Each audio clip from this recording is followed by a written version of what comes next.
Le feuilleton du remplacement d'Aliou Cissé, c'est un peu comme une série sénégalaise. On connaît le scénario à l'avance, mais on regarde quand même.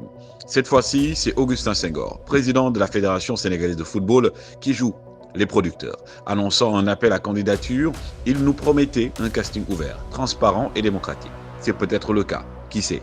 Premier épisode, Pape Thiaw, ex-coach du Sénégal local, débarque en tête de liste.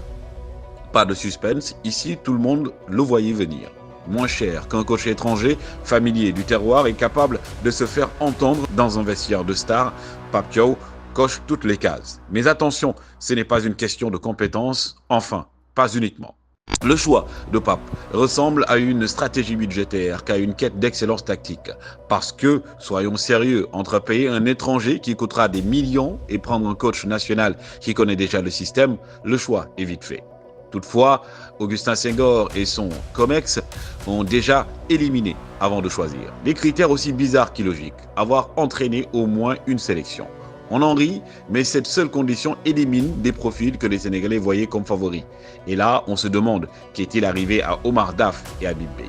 Ces deux-là semblent être zappés avant même d'avoir envoyé leur CV. Et pourquoi d'ailleurs envoyer leur CV quand les conditions incompréhensibles les éliminent? Ni Cissé ni Thiaw n'ont fait face à cette condition lors de leur baptême de feu en sélection. Daf, qui a pourtant fait ses preuves en Europe, semble être puni pour avoir trop bien réussi ailleurs. Quant à Habib Beye, avec ses envolées lyriques sur Canal+ et ses débuts prometteurs au Red Star, il semble payer son franc-parler. Peut-être qu'un peu trop de charisme et d'ambition effraie les hautes sphères de la fédération. Soyons honnêtes, cet appel à candidature était un coup de com', rien de plus. On savait que le poste avait déjà un locataire pressenti. C'est comme ces élections où le vainqueur est connu avant même l'ouverture des bureaux de vote.